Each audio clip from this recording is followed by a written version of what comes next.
Hello everyone, welcome back to some more of The Great Ace Attorney Chronicles. Last time, we started off this trial, and, well, it's been a doozy so far. As I recall, let me just fix the microphone here, yeah. Last episode my microphone was like way too loud. Fortunately I, lowered the volume down a bit more than I usually do, but yeah, so I'm speaking a bit further away from it this time. Hopefully it sounds good. I mean, it sounded good when I was testing it out, but whatever. Anyways, let's do this. So what can we look at now? Right, back to the summary. After we started the trial, we met our first few witnesses, namely these two, and they gave us some testimony, I believe. It's been a while for me. Yeah, they gave us testimony, and then somehow Van Zieks presented this evidence here of one of Holmes's cameras. Oh, Sholmes's cameras. Picturing this, and yeah, it's pretty decisive. So, yeah, all the jury basically thinks that she's guilty now, and they voted her as guilty. Fortunately, we still have the summation examination to do. So, let's get into this.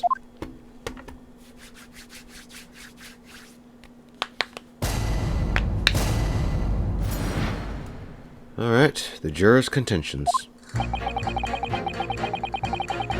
All the evidence clearly points the finger of guilt at this young pickpocket scene.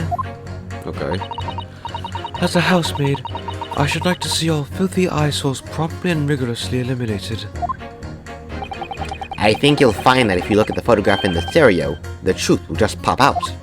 If I have left it in there, I should think there will be repercussions by now. Mind made up. Stop. Global transmission of verdict to follow. Stop. In motherland, we say never judge by clothes, judge by head. I am convinced brothers are innocent.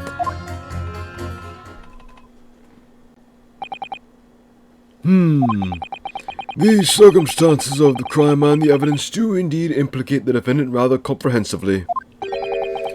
The storeroom locked from the inside, in which the victim and the accused were discovered alone. And in the accused's hand the fatal revolver, the firing of which was heard by these witnesses. Not to mention this print. Taken from the chap who's seen action on the battlefield. That young girl's on the verge of pulling the body trigger. I mean, she was pointing it upwards, so thanks a lot, Mr. Sholmes. Oh dear, Hurley's cams were supposed to help, not hinder. I'm afraid I think you have an uphill struggle ahead of you. But Gina didn't shoot Mr. Windibank. Which means there's more to this situation than we've yet to see. Agreed. You have the floor, counsel.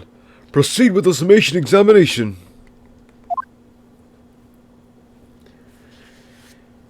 Alright. Let's do this. So, what do we look at first? Never juror number 1. I want to look at juror number 6 first. Never judge by clothes. I'm convinced brothers are innocent. Oh, those brothers. Okay, never mind. Okay, I guess let's just start off with number 4, because it's not really related to the trial. What exactly have you been muttering about all this time, sir? You keep talking about having left something somewhere or something like that. Oh, so sorry. As you can probably tell, I'm a surgeon. A surgeon? That totally passed me by. Of course, people conducting surgery of this country aren't considered to be doctors. Oh no. Even though me and my kind are at the forefronts of medical science, the real brains are in the field. The real brains in the field. So, what is it that you think you've left behind? Well, that's a little embarrassing to be honest. You see, I was operating on someone yesterday. Standard thing, went in through the abdomen. But when I'd finished the procedure, I couldn't find my scalpel anywhere. What? Did he? Surely not. Exactly. Surely not, you say to yourself, don't you? Worrying, isn't it? That's what's been troubling me this whole time. Could I really have left my scalpel inside the fellow's belly? No, of course I couldn't. So, there you have it. Like I said, a little embarrassing, really. That's one way of putting it. The other is manslaughter. That's exactly my concern. And seeing as this case appears to be all but sewn up, I need to focus on trying to remember exactly what I've sewn up elsewhere. Now, I'm sure I made sure everything was back as it should be. Well, as sure as you can be without being sure. I'm sure you need to be more sure. Well, that led to nothing. Okay. What about this guy? What do you mean, look at the photograph in stereo? Sorry, what? Don't you know? If you look at the photograph print normally, it looks as though the pickpocketer was about to shoot the victim, obviously. Objection! But there's no indication that the defendant ever fired the gun. All I'm saying is that if you look at the same print in stereo, it could reveal all sorts of new information. Okay, do we have another copy of that print? Oh wait, we don't. So how exactly do we... By any chance, are you a fan of stereoscopes? Oh, how did you know? You're literally wearing one. Let's call it a lucky guess. It never gets old, seeing the two prints merge into one before your eyes. It's extraordinary, it's captivating, it's the height of modernity. Of course.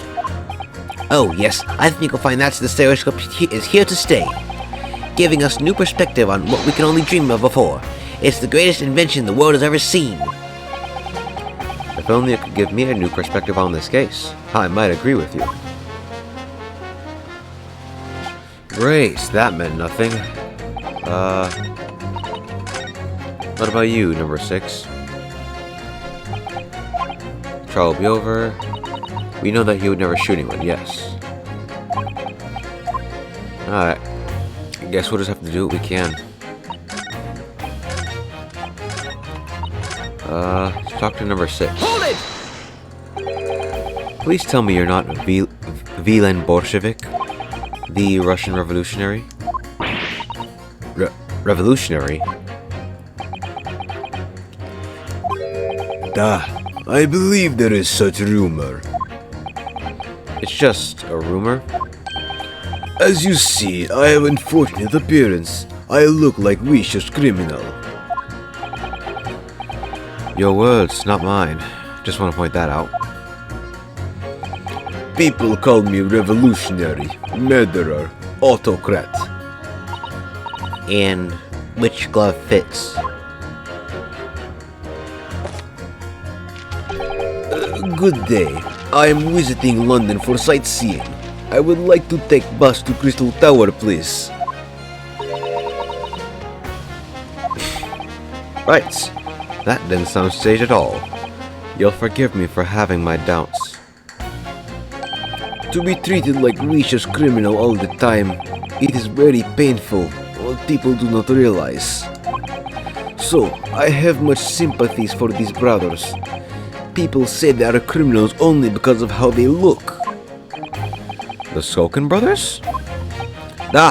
Maybe they went inside pawnbroker's shop, but they have done nothing wrong. That is all I want to say. The Skulkin brothers did nothing wrong that night? Alright, well, first of all, that's one not so little misunderstanding I'll need to clear up straight away. Tell me something, Iris. What is it, Bruno? The jurors are chosen at random from the inhabitants of London town, aren't they? Yes, it's amazing, isn't it? In that case, how is it that there's a Russian tourist sitting among them who looks for all the world like a revolutionary? I wish I knew. Oh, what exactly is our starting point here? Seriously. 3, 4, and 6 have nothing. I can't see anything with 5, 2, or 1. Hold it! Let's see this. Polishing the bench, I see. Again. A maid's work is never done. Not a blemish must remain. What exactly do you mean by filthy eyesores? On my way to market for his lordship, I have to pass through the East End. The place is full of beggars, pickpockets, and crossmen, the scum of the earth. Are they, though? A little harsh, perhaps?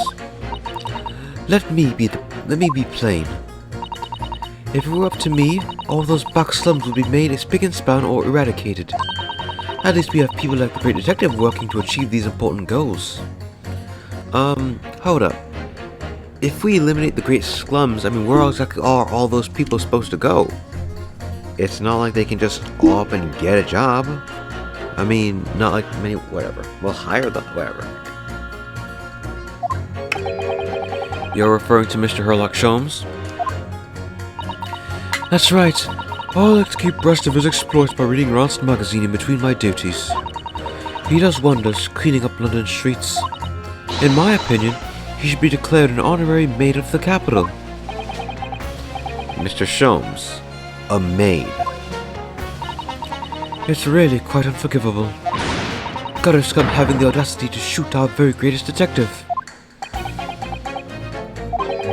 Minor detail. It was the brothers in the stand who shot Mr. Sholmes, not the defendant. A minor detail indeed. They're all gutter scum as far as I'm concerned. Well, it just might be a good idea to get our facts straight anyway. Yes, alright. I shall amend my statement. Finally, a starting point. And we know now that those two contradict each other. Objection! Those two statements clearly contradict each other. Good lord! Counsel, explain yourself. Oh my statement? Contradictory?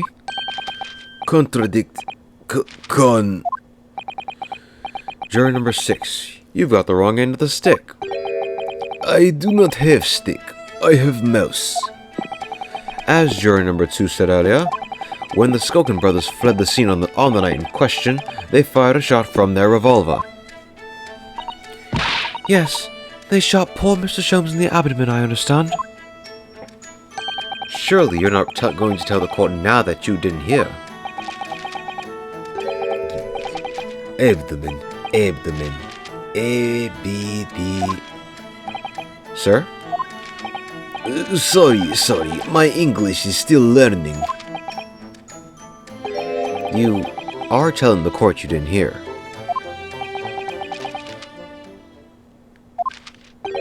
Forgive me, I did not hear. Here is word. Abdomen. Part of person's body containing stomach and other vital organs. If this is what you mean, you should say in plain English. I am Russian, not native speaker. Who thought it was a good idea to let this man be on the jury again? So, you are telling me these brothers who look like criminals were lying?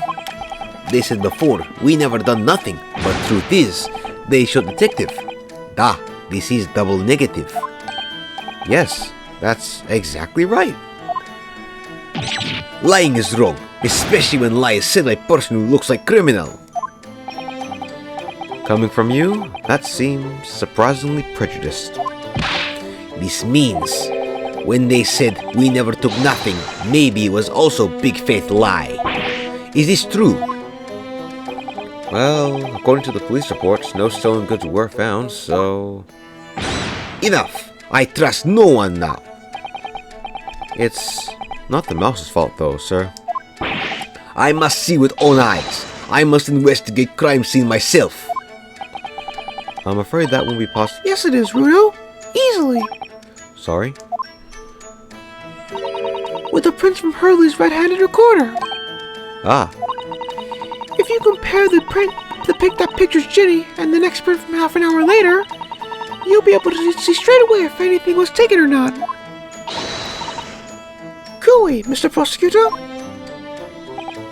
Tut tut.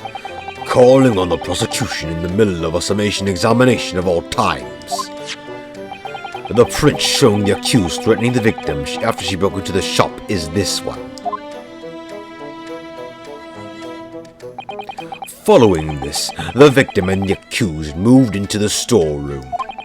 Meanwhile, the Skulkin brothers entered the shop and summarily heard the fatal gunshot ring out.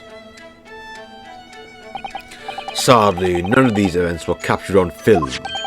This is the print produced by the camera half an hour later, after the brothers' flight.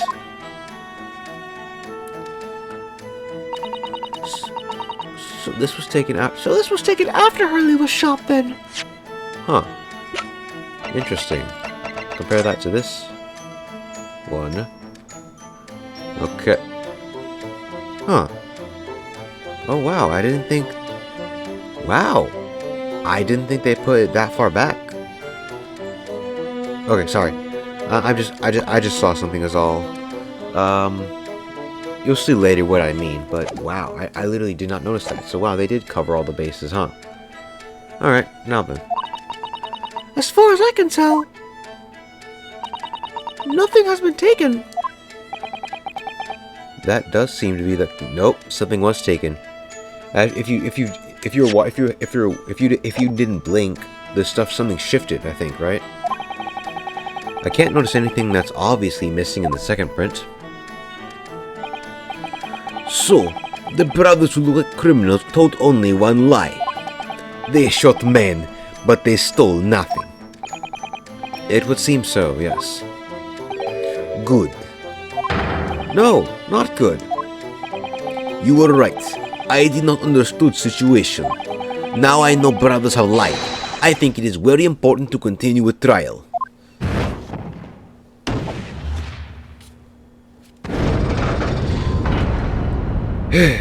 Great.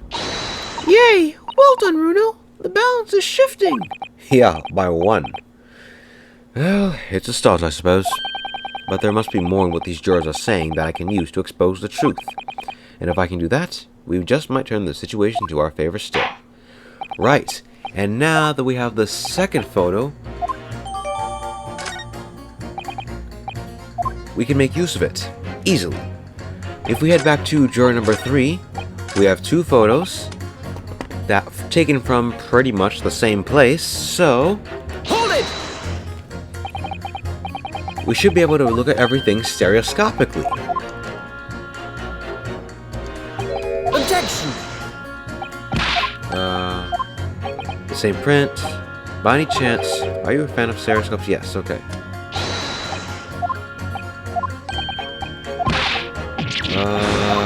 There's supposed to be something new here, I think?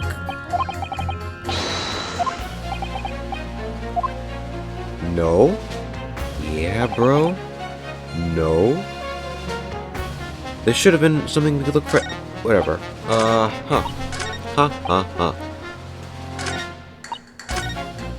Hold it! Let's ask Mr. Garridab. You're Mr. Natsume's landlord, Mr. Garridab, aren't you? We really must stop meeting like this. Ah, you're that lawyer chap. Well, there's a turn up for the books. Yes, rather a turbulent time we had back then. Some extraordinary events took place at your house, that's for sure. Luckily, Mr. Sholmes and I were able to get to the bottom of it all. I think we did a rather lot for you, didn't we? Yeah, you took his wife. I mean, obviously, I wouldn't be suggesting that therefore you should change your leanings not guilty or anything. Can't be denied, I suppose. The curse of the Garridab house was the talk of the town after that business. Lodgers moved out, and I couldn't get a body soul to take up the tenancies. Jeez. Haven't had the heart to break the news to Joni yet. Bad enough that the old girl's clapped up. Yes, can't be denied. You did do a rather lot, but not for us, that's for dash certain. Jeez. Of course. There can be no suggestion of that being the reason I'm leaning towards guilty here, obviously. Obviously.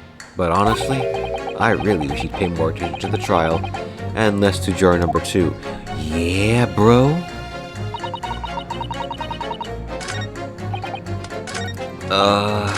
Fine. Juror number 5, you must have something for me, because I ain't got no other option. Sorry, radio transmission? What do you mean? Are you from the Far East? Stop. Yes, from the Empire of Japan.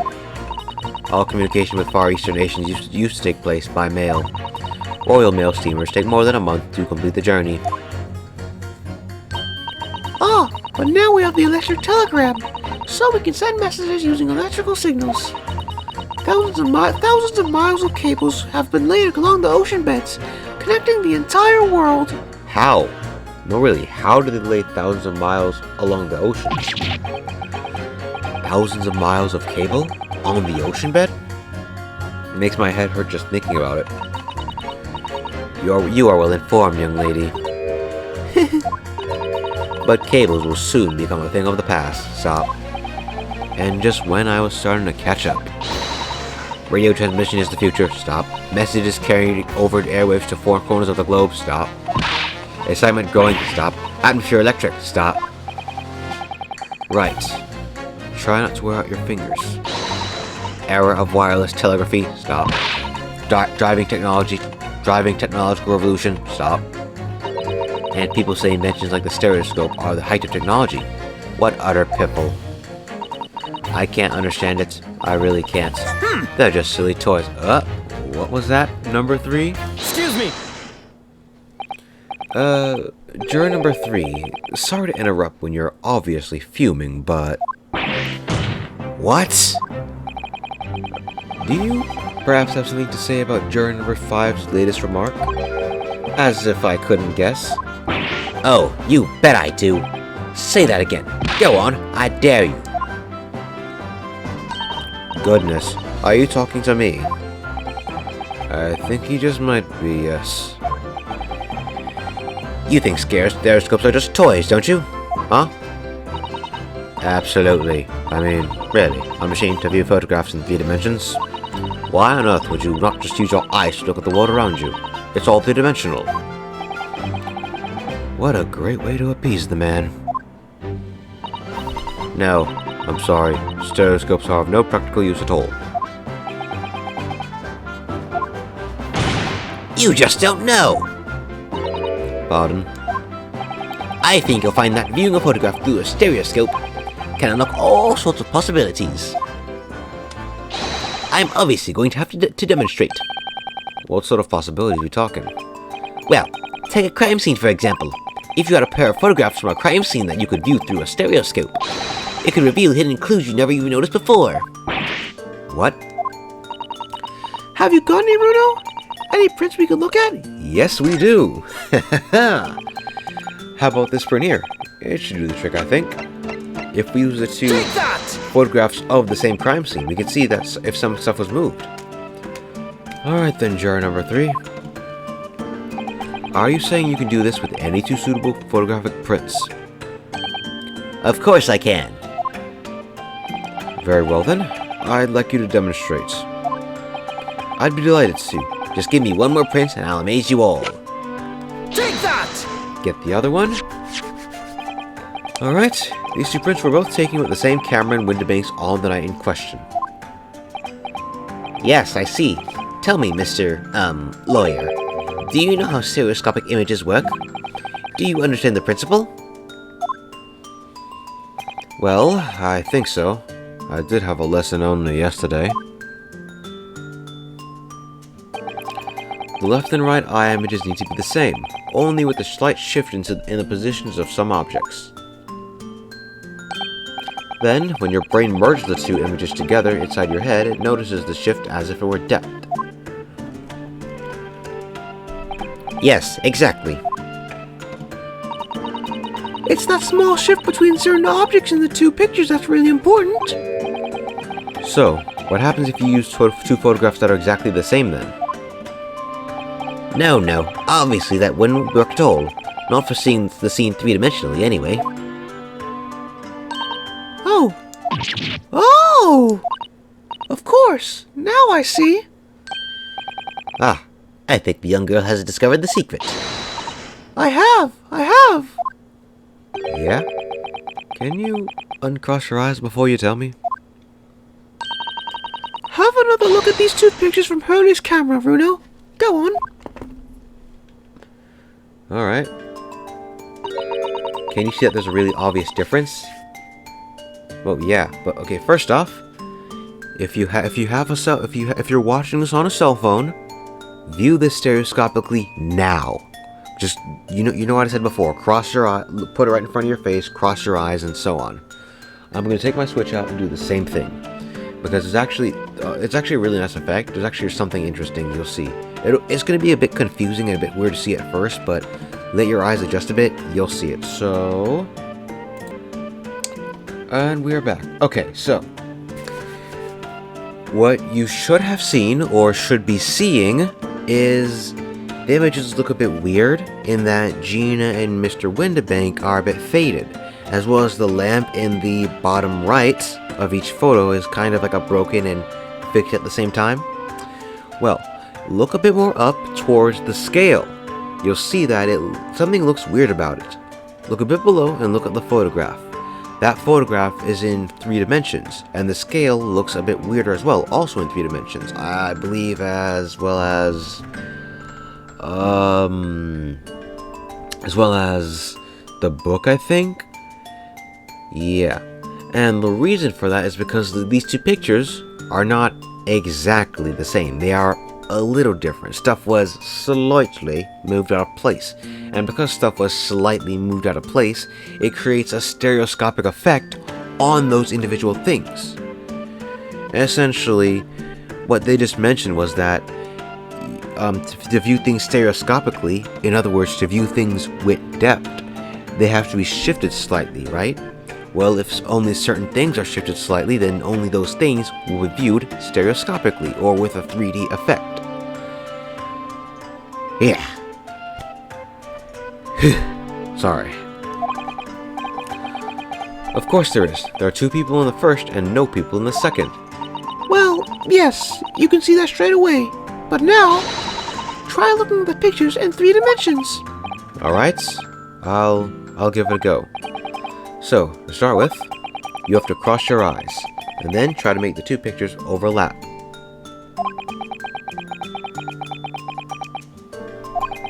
Let's see if by crossing my eyes I can make the quill pens from each picture overlap in the middle.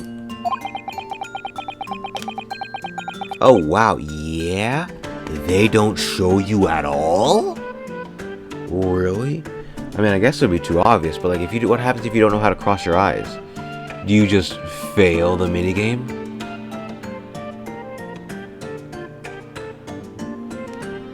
Whatever, I don't know. I'm trying to do it with this. No, whatever. It's because I'm looking at my monitor, not the actual Switch itself. Let me look at it one more time to be sure. Okay, yeah, the photo frame looks really weird. Alright. Wait. Well, did you manage to see it properly, Bruno? I think so. What's going on with these 2 pictures? Yeah, up there. Some of the things on the counter sort of jump out at you. Which is what I was talking about. Yes. That's it, you see? That's the other amazing power of stereoscopes. Other amazing power. Is something going to explain this black magic, huh? Why the deuce do some of the things on the counter seem to jump out at you like that? I think you'll find that if you consider the basic principle of the stereoscope, you'll answer your own question. So literally what I just explained. Okay, thank you, game, for doing my job for me. Basic principles of the stereoscope. As I said before, if you try to look at 2 identical pictures using a stereoscope, it won't work at all. It's the slightest shift in the positions of certain objects that you see pictures three-dimensionally. In other words, even though at first glance it seems the objects on the counter haven't moved at all between the two pictures, this shows that actually there must have been a slight shift in their positions. Hold up. Is this why this game was released on Switch? Because this is fine on a Switch, obviously. You're looking at it like you're looking at a Switch, but... Okay. Let me see something for a second here. And of course Opera has to update. Of course. Where is my thing?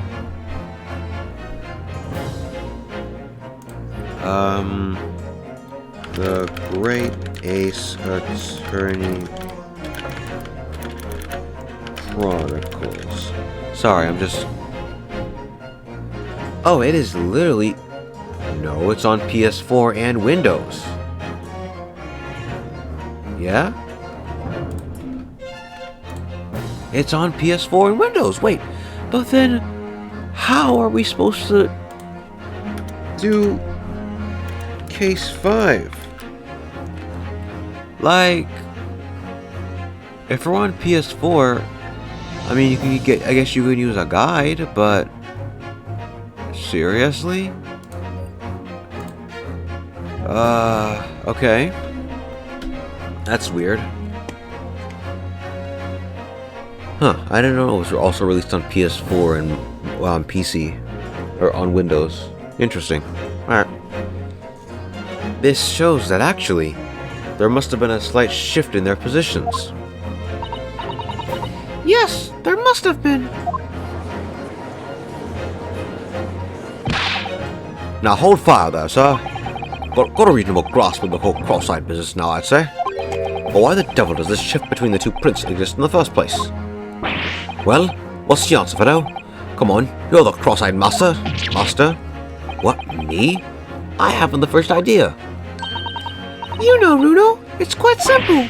It is? Just think it through step by step. The first photo was taken at 1 a.m. Then, 30 minutes later, the second photo was taken. But the positions of some of the items on the counter appears to have shifted slightly in the interim. So that means... That means that sometime in the half-hour interval, someone must have tampered with the things on the counter. Zukas! Someone tampered. New information, stop. Not mentioned in testimony so far, stop. Yes. We've had to go around in circles a little here, it seems. But I'm starting to see what I should be aiming at in this summation examination now. Ladies and gentlemen, the question now is clear. We know the items on the countertop were moved, but by whom? Are you suggesting we might know? Of course. I can tell you right now who is responsible for the almost imperceptible shift on the items in the counter. Well, easy.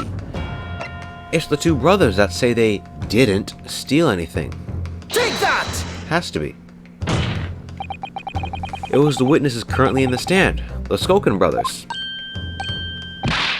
Wait! This does not agree with what brothers said in testimony before.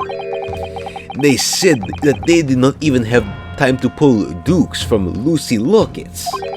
My phrasebook says dukes just meaning hands, and Lucy Lockets is meaning pockets. But is this another lie? Is this what you are saying? Yes, I'm afraid so. Now hold on there a minute. You can't be sure of that. I quite agree. The accused is a common pickpocket after all. It's perfectly possible she went through the things on the desk to see what she might steal. I think that's unlikely. On why exactly? As you can see from this photographic print, the defendant was pointing a gun at the victim. It would seem, as my learned friend indicated, that she was coercing Mr. Winterbank to open the storeroom door. In other words, Miss Lestrade's interests lay within the storeroom, not in the main shop, giving her no reason to touch anything on the counter. All of which points to one thing. The Skulkin brothers have omitted key facts in their testimony.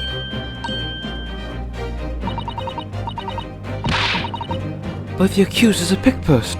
Common gutter trash. Why look any further for the wrongdoer here? Because the Skokin brothers are thieves, madam. No better, in fact worse than a pickpost. I believe that these brothers were looking for something on the victim's counter that night. Ladies and gentlemen of the jury, if you would condemn the defendant on the grounds that she's a pickpocket, would it not at least be right and proper to thoroughly scrutinize the testimony given against her by two thieves?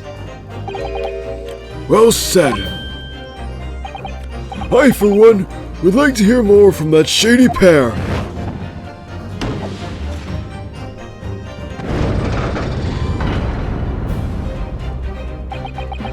Can you all see now?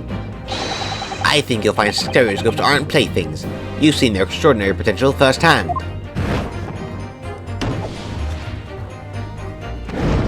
Alright, just need one more. Wholeheartedly agree. Stop. Must purchase after trial. Stop. Will return home via Regent Street. Stop.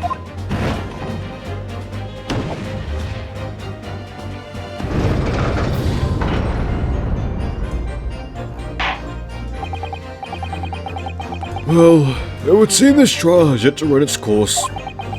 The ladies and gentlemen of the jury have declared their inclinations via the mighty scales of justice. I hereby call this commission examination to its conclusion with the balance altered into the defendant's favor. 2 lean to guilty, 4 lean to not guilty. Accordingly, the jury is without consensus, and I order this trial to continue. Yay! Well done! Oh, by the way, What? you should hold on to this, Runo. You never know when it might come in useful. Where'd you find that from? Twice in one trial would be unusual, surely? But alright. Alright. Lord Van Zeeks, you will instruct the witnesses that the court demands additional testimony from them. I'm sure it won't spoil the bouquet to do so, my lord.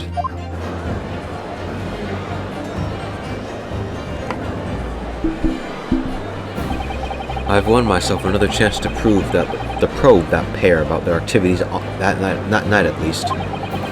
And I won't stop probing them until I've proven that guilty Gina is innocent. Wow, okay. I am messing this up.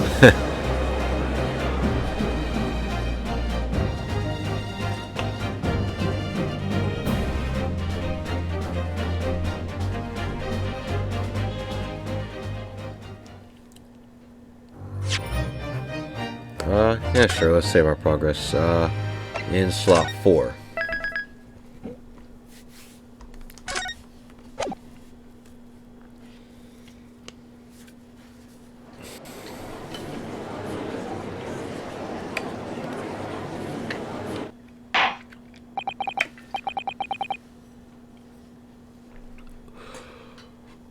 Order, please. Let us resume proceedings.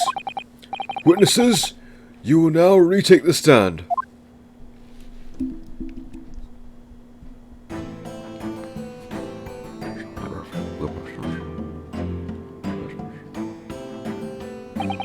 I presume you heard the defense's counsel's summation examination?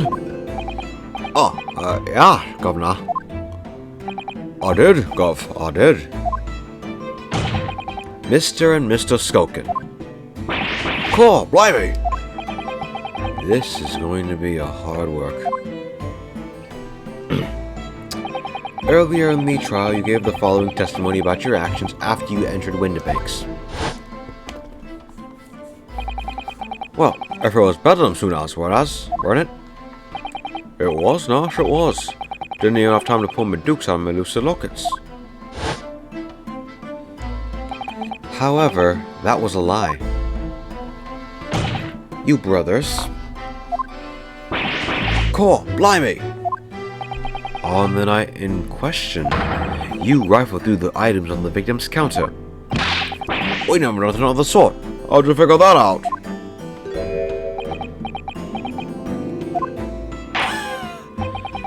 You will now give formal testimony once again. You will tell the court precisely what happened on the night in question, and this time you will tell the truth. Each lie that passes your lips serves to increase the severity of your punishment. And that, gentlemen, may deal a crushing blow to your chances of ever seeing the light of day again. A thought worth pondering, perhaps. Say no more, Gov. Where are ya? We'll blab, we'll shriek, we'll peach.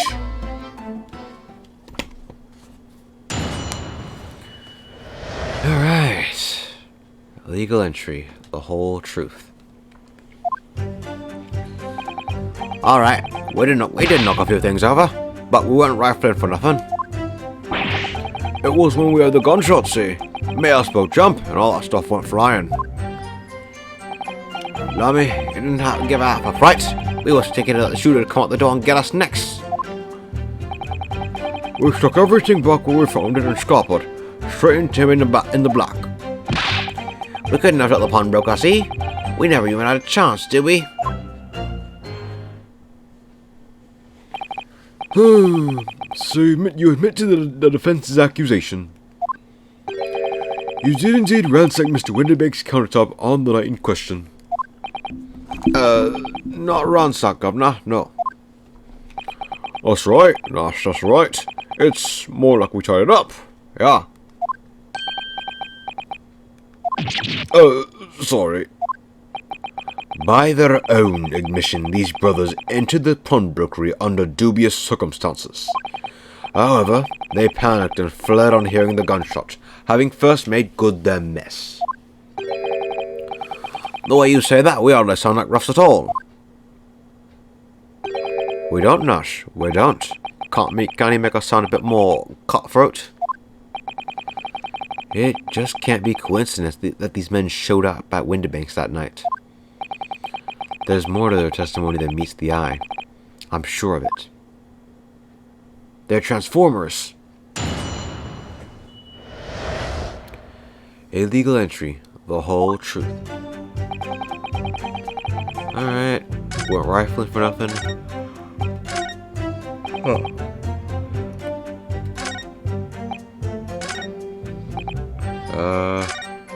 There's something about this one. I have a weird feeling about that one. Is it something?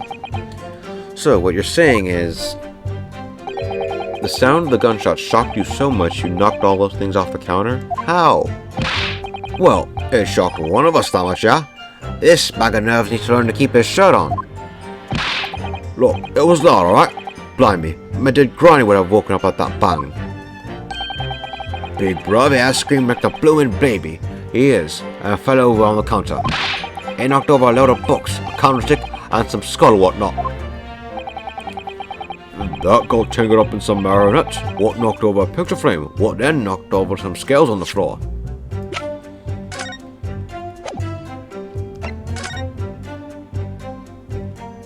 Well...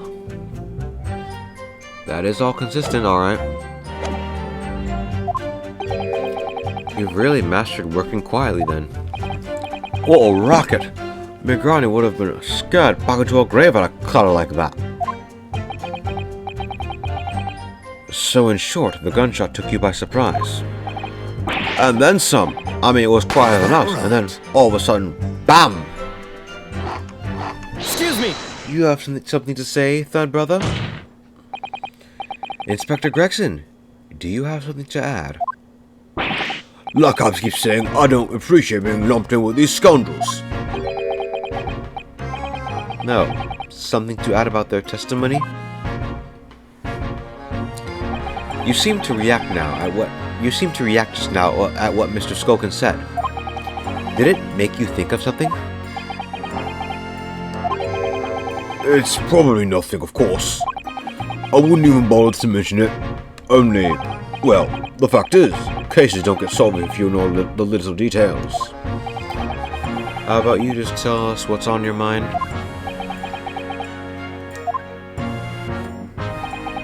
As you know, we brought these fellows into the yard for questioning last night. And the statement they gave them then told a slightly different story as to what they're saying now. Did it? You claimed you heard the victim shout something out before the gunshot. Might have, Gov, might have. Does ring a bell? Yeah, now you mention it. Granted, it's only a minor detail, but still. I can't help feeling like perhaps you've been a bit sloppy with your testimony here, fellas. If I discover that the witness's testimony has been any more sloppy than it has hitherto proven to be, I shall be forced to bring the very harshest punishment to bear against them. Easy, easy. We'll get it right this time. That's it. Yep, it's all coming back to me now. Then speak. Supplement your testimony with whatever details have miraculously returned to your questionable minds, sirs. Right you are, Gov. Huh, we heard a voice yelling out, "Give me that gun." Hold it!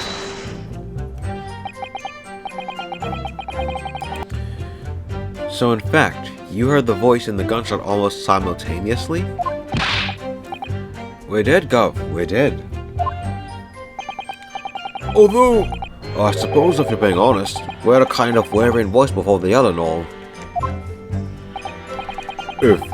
If you don't want to get shot, give me that gun. Bam! Kind of thing. A career in acting tragically missed. And where were the voices coming from? Could you tell? Of course we could. From the other side of that door behind the counter it was. From the storeroom, where the victim was found dead. And the voice you heard, It was that of the victim, Mr. Winterbank. on my granny's life, of course it was.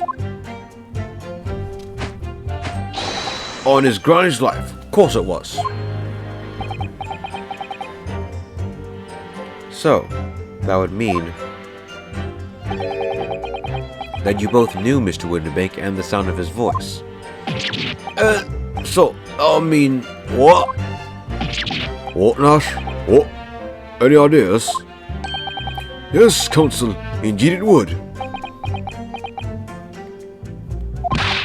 No, we didn't know the geezer. How am I supposed to know when that bloke in a fancy club has given us the evil eye?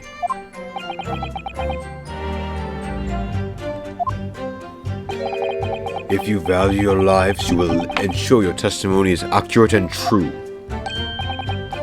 On the granny's life it is. On his granny's life it must be.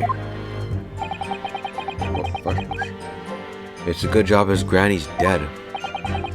To summarize then, immediately after hearing the voice of the victim, you then hear the gunshot, causing you to stumble and upset the items on the counter, scattering them over the shop floor. You make it sound like we're clumsy. Don't forget we tied it up after like good little boys.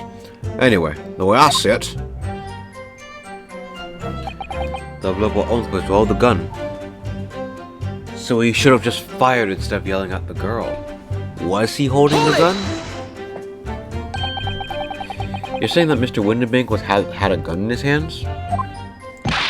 oh yeah, bet that was a sight, huh? Them two waving guns at each other must have got pretty heated. I mean, just before he shot it out, we had the geezer say, "If you don't want to get shot." Really? Because in this photograph, he must have an invisible gun. No, he must have a pointer finger. Like from Yu-Gi-Oh? No? Okay. That's our lie right there. Empty threats. Keep a revolver on a shop counter at all times. Yes. That's someone being himself. Oh, so he does know. Okay. Good grief! Extraordinary devotion indeed, if alarmingly misguided. Well, it certainly sounded like he was ready to pull the trigger the other night. Only the person was going to shoot beat him to it. Cooked his goose proper. Bet he wished he squeezed it up bigger instead of wasting time shouting, "Give me that gun." And it was directly after those words that you heard the gunshot? It was more or less at the same time, Gov. Give me that gun! Bang! Kind of thing. Yes, a career in acting very tragically missed. Then we heard the sound of someone hitting the deck, before everything went dead quiet. After that, we done a slam dash job tying the place up. You say with a smile on your face. Was holding a gun. That's a lie. I think it's this picture we have to look at. Objection!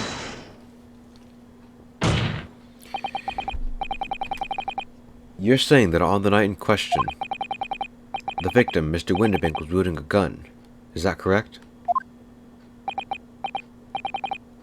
That's it, Gov. You've got the picture. Yes, no, she has. No question. And yet, the photographic evidence from the time of the incident clearly shows that Mr. Winterbank was not in possession of a firearm of any description. Objection! You surprise me. Does the defense really intend to highlight evidence that compromises the position of the accused even more? Furthermore, the defense has failed to... Sorry, I have to look at something. Okay, great. Sorry, I literally just heard a door opening, so I wasn't sure what was happening. Oh, well, anyways. Furthermore, the defense has failed to establish that the photographic print presented was taken a suitably short time prior to the victim's death.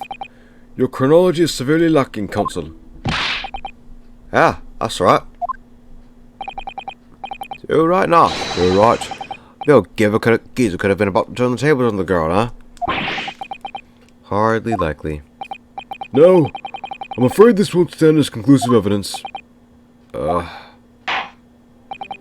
Continue with the cross-examination, counsel, and heed my earlier warning, witnesses. Yeah? So they accounted for the fact that we show them that?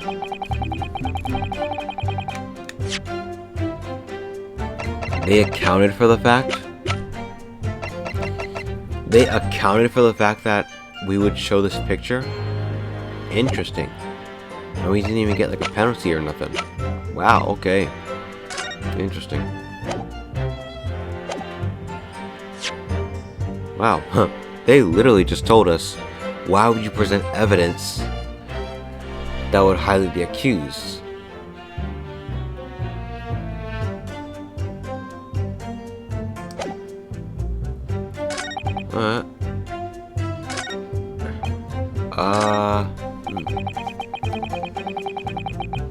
We never even had a chance.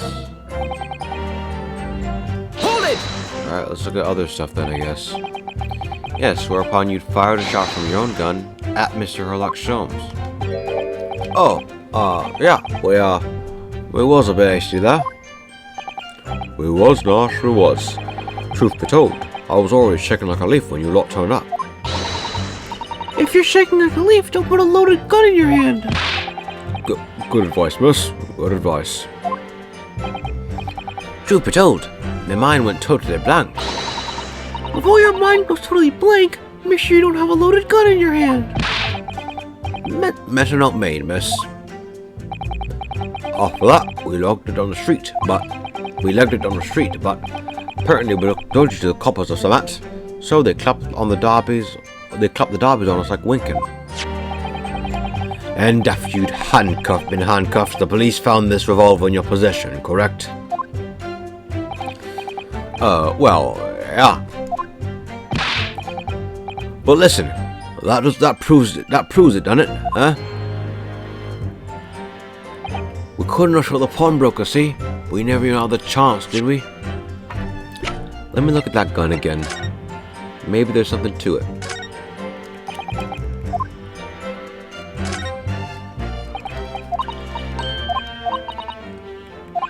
Only a single shot has been fired.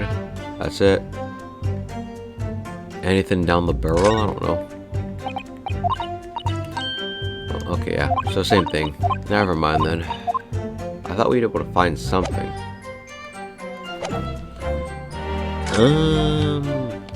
Huh. I don't know. What exactly do we do? Look very fierce.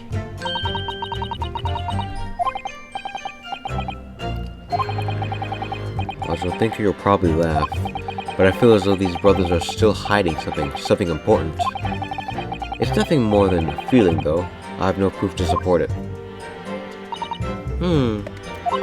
Well, feelings can be very illogical at times. Sorry? People's expressions, the movement of their eyes, the words they choose. You can take all that and your brain will quietly analyze it to come up with a feeling like you describe. You've concluded that there's something suspicious about this testimony without knowing why, that's all. I think you should trust your instincts. Iris, thank you. Sometimes I think if she's 10 years old, I must be 5. Huh. So there is something. Something about this. About what? Huh. You know what? I'm gonna end things here. Think about it till next time. So yeah. Next time we're gonna see what exactly is... Yeah, we're gonna see what exactly is wrong with this bit of testimony, because like I feel like it's for this statement, but I'm not sure. So yeah, I'll see you all next time.